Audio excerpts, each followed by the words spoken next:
Hi, folks. This is Hyman from the Logical Investor, and I just wanted to make you aware before I start this video that I was on M Women's podcast. That's EM Women, and you can find out more at emwomen.com.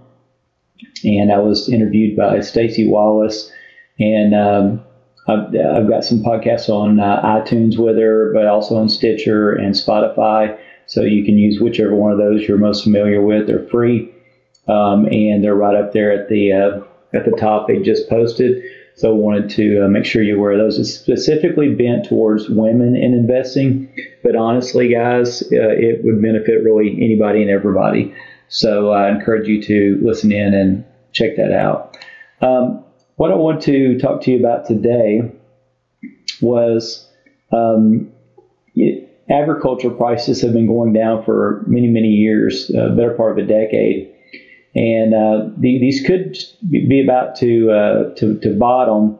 One, the MACD it has been heading higher for a bit, and the RSI got very deeply oversold and has really rebounded. And so food inflation and agricultural prices are likely about to turn around. It's too early to say for sure for this ETF, but let me show you why I believe that is the case. When you look at wheat prices, for instance, and let me get my drawing tool going here. Wheat prices have been in a downtrend for many years, and then they finally bottomed in 2016 and really didn't see its first higher low until coming into 2018. And so now there's starting to be higher highs and higher lows for the first time in, many, many, many years. And there's a golden cross here. Like I said, higher highs and higher lows. The RSI is heading higher. MACD's continuing to head higher. And so wheat prices are promising. So it's good if you own an agricultural ETF. It's good if you're in the farming business. It can be perceived as a negative if you're just strictly a consumer and you don't own anything that benefits from the rise of inflation. And in this particular instance, it's food inflation. So here's corn, and corn was in a long downtrend for a long time. It technically bottomed right here in mid-2016. It put in its first higher low just before 2018, and so far has been putting in higher highs and higher lows, and it is right at a golden cross as well, with the RSI perking up here lately, and has been perking up over time, and the MACD perking up as well, which you have right here. So corn and wheat are both on the move, and then the one that really is still kind of lagging a bit are soybeans. So that's most food products agriculturally are made out of one of those corn, soybean, or wheat. And this is, soybeans have broken above the multi-year downtrend line, but then broke back below it. So it's kind of a little bit of a fake out initially. But these lows that we're seeing here, really go back to some low areas in the past where there was a bottoming period that led to a multi-year rally.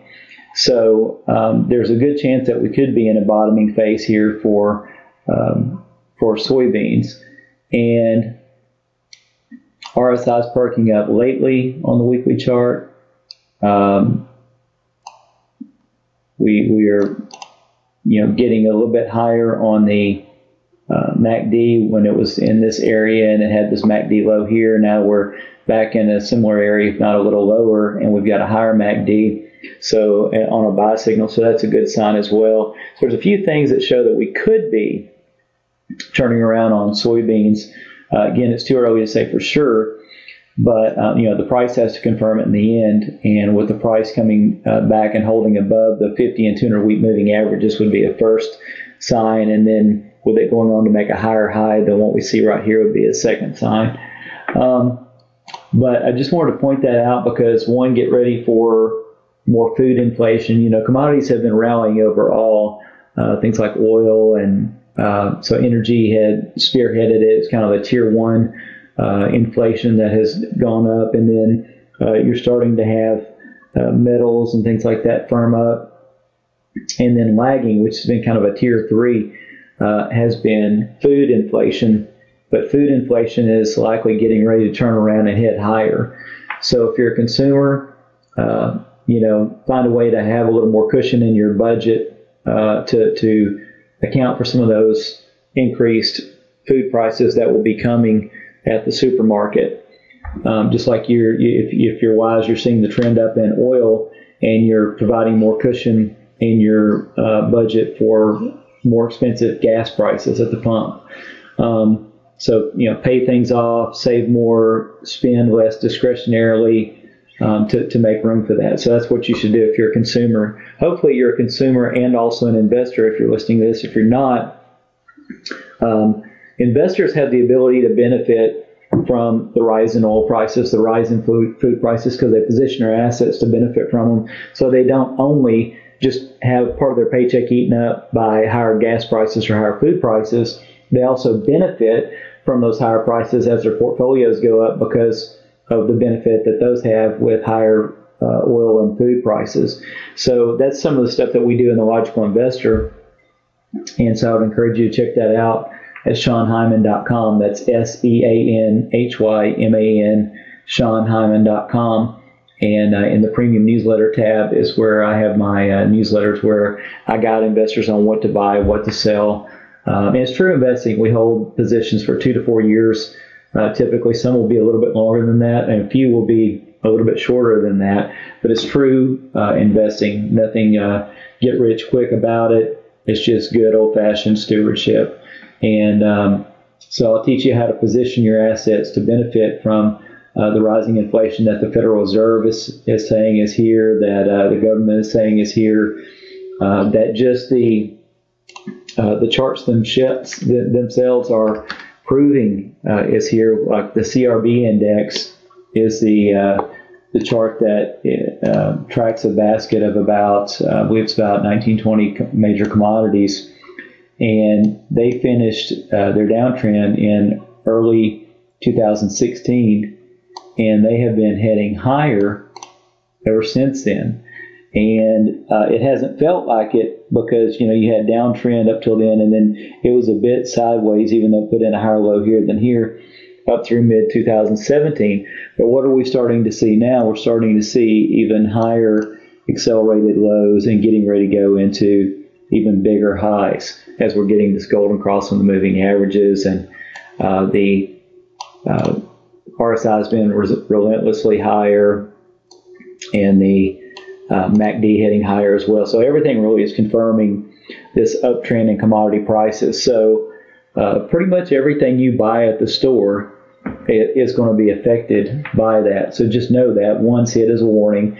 Two, get some more cushion in your budget by, tapering back some discretionary spending, selling something, getting some part-time work, whatever it is, to widen the margin between what you make and what it costs you to live, because your costs in life are going to go up.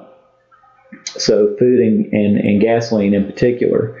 And so that's, those are some of the components that are in the CRB index.